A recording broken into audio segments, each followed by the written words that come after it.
आपका यूनिक प्रज्ञान यूट्यूब परिवार में हार्दिक स्वागत है, वंदन है, अभिनंदन है।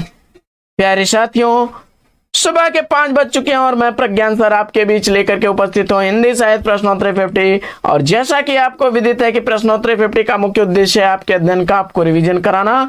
और अगर प्रश्नोत्तरी 50 का नियमित अवलोकन करते हैं तो साथियों मैं आपके साथ दावे के साथ कहना चाहूंगा कि यह प्रश्नोत्तरी 50 आपके लिए परीक्षा में रामबाण साबित होने वाली है।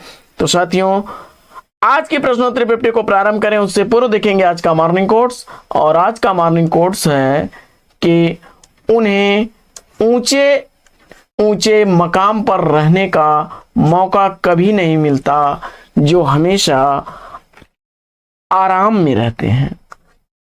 तो साथियों, इसी मॉर्निंग कोट्स के साथ प्रारंभ करेंगे साहित्य प्रश्नोत्तरी 50। लेकिन पहला प्रश्न आप तक पहुंचे इससे पूर्व अगर वीडियो को पहली बार देख रहे हैं तो चैनल पर नए हैं तो कृपया चैनल को सब्सक्राइब, वीडियो को लाइक और शेयर करना बिल्कुल ना भूलें। तो बिना समय गंवाए प्रारंभ करेंगे पाठचर्या और देखेंगे आज की पाठचर्या का पहला प्रश्न। पंचवटी प्रसंग निराला के किस काव्य संग्रह में संकलित कविता है? इसका आपको जवाब बताना है। तो परिमल काव्य संग्रह में पंचवटी प्रसंग प्रकाशित हुई थी 1930 ईस्वी में। अगला प्रश्न, कव्यित को हिंदी का जातीय छंद किसने कहा है? तो कव्यित को हिंदी का जातीय छंद कहने वाले सूर्यकांत त्रिपाठी निराला हैं। अगला प्रश्न है कि हिंदी में मांसलवाद का प्रवर्तक किसे माना जाता है? हिंदी में मांसलवाद का प्रवर्तक किसे माना जाता है? तो जवाब हो जाएगा रामेश्वर शुक्ल अंचल को।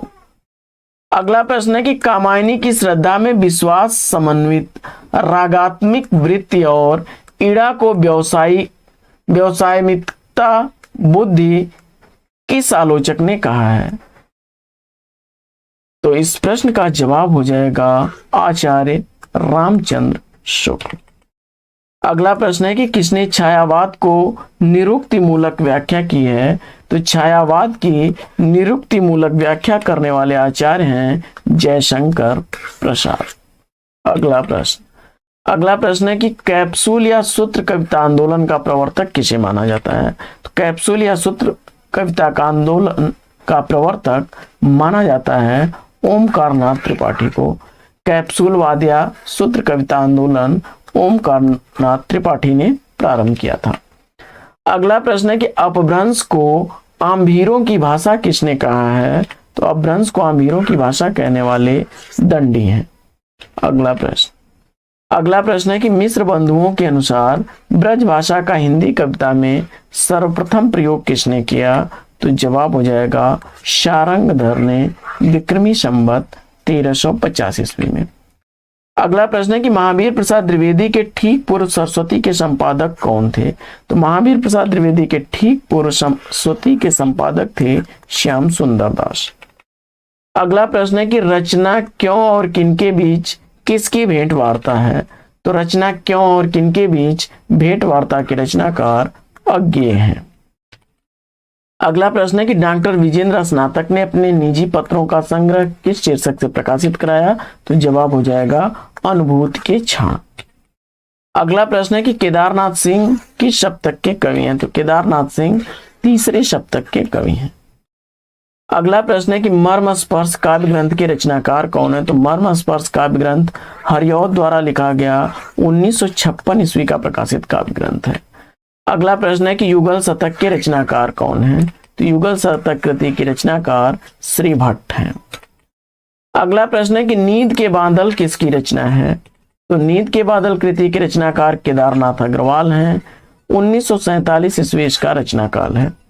आइए बढ़ते हैं अगले प्रश्न की तरफ। और अगला प्रश्न है कि गुलाब और बुलबुल काव्य कृति के रचनाकार कौन है? तो गुलाब और बुलबुल काव्य कृति वासुदेव सिंह त्रिलोचन द्वारा लिखी गई 1956 ईस्वी की प्रकाशित रचना है। अगला प्रश्न है कि अजय खंडहर का प्रकाशन वर्ष क्या है? अजय खंडहर रांगे राघव द्वारा लिखा गया 1944 ईस्वी का प्रकाशित ग्रंथ है। अगला प्रश्न, हवा में तैरते हुए यात्रा साहित्य के लेखक कौन हैं? तो हवा में तैरते हुए यात्रा साहित्य के लेखक राजेंद्र अवस्थी हैं। अगला प्रश्न है जयति राज राजेश्वरी जय जय परमेश पंक्ति किसकी है? तो जयति राज राजेश्वरी जय जय परमेश, यह पंक्ति राधा कृष्णदास द्वारा लिखी गई है। अगला प्रश्न है कि रीतिकाल के किस कवि को साक्षात रसमूर्ति कहा जाता है? तो रीतिकाल के घनानंद को साक्षात रसमूर्ति कहा जाता है। अगला प्रश्न है कि आलोचना भी रचना कृति के लेखक कौन है? तो आलोचना भी रचना कृति काशीनाथ सिंह द्वारा लिखी गई रचना है। अगला प्रश्न है कि आत्मोत्सर्ग काव्य कृति के रचयिता कौन है? आत्मोत्सर्ग काव्य कृति के रचनाकार सियाराम शरण गुप्त हैं। 1931 ईस्वी का रचनाकाल है। अगला प्रश्न है कि कामायनी का चिंता सर्ग सर्वप्रथम कब प्रकाशित हुआ? तो कामायनी का चिंता सर्ग 1928 ईस्वी में सुधा पत्रिका के अक्टूबर अंक में प्रकाशित हुआ था। अगला प्रश्न, तुलसी दर्शन मीमांसा तुलसी काव्य मीमांसा के लेखक कौन है? तो तुलसी दर्शन मीमांसा और तुलसी काव्य मीमांसा के लेखक उदय भानु सिंह हैं। अगला प्रश्न है कि साये में धूप गजल संग्रह के रचनाकार कौन है? तो साये में धूप गजल संग्रह दुष्यंत कुमार द्वारा लिखा गया, 1975 ईस्वी का प्रकाशित।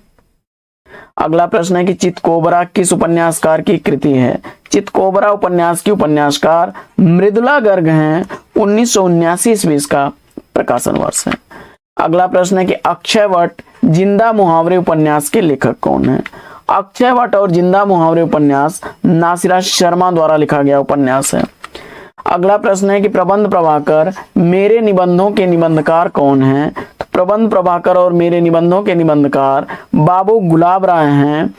1954 ईस्वी में प्रबंध प्रभाकर और 1955 ईस्वी में मेरे निबंध का प्रकाशन वर्ष है। अगला प्रश्न, इतिहास साक्षी निबंध के निबंधकार कौन है? तो इतिहास साक्षी निबंध भगवत शरण उपाध्याय द्वारा लिखा गया 1960 ईस्वी का प्रकाशित निबंध है। अपनी ज्यादा अपनी कम पराई किस विधा की रचना है?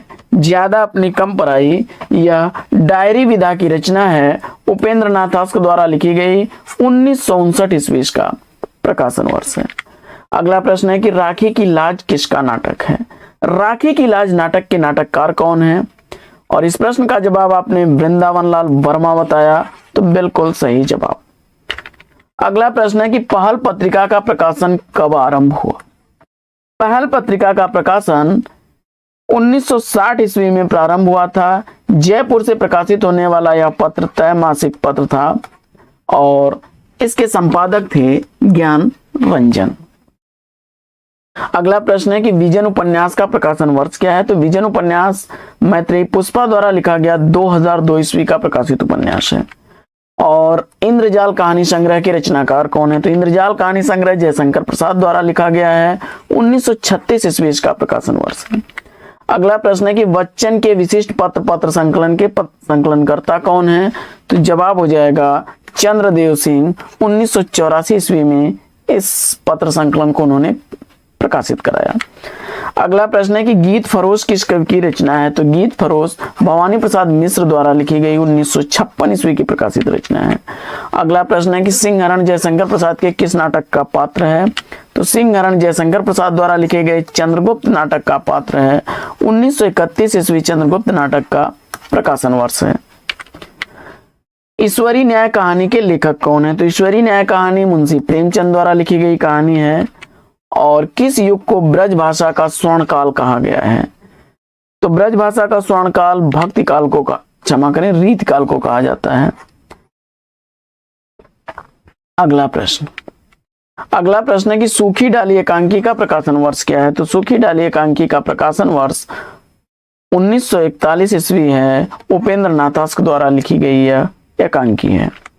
और महात्मा गांधी के जीवन पर आधारित पंत ने कौन सा काव्य लिखा? तो सुमिंद्रानंदन पंत जी ने लोकायतन कृति महात्मा गांधी के जीवन पर आधारित लिखी है, 1964 ईस्वी का प्रकाशन काल है। और यह सोवियत लैंड नेहरू पुरस्कार से पुरस्कृत कृति है।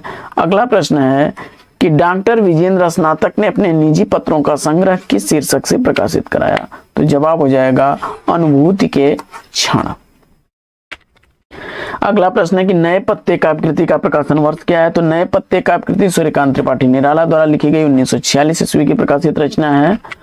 और भक्ति को रस में प्रतिष्ठित करने वाले आचार्य कौन है? तो भक्ति को रस में प्रतिष्ठित करने वाले आचार्य रूप गोस्वामी हैं। अगला प्रश्न है कि तुलसी दर्शन मीमांसा, तुलसी काव्य मीमांसा, यह किसके द्वारा लिखे गए ग्रंथ हैं? तो जवाब हो जाएगा डॉक्टर उदय भानु द्वारा।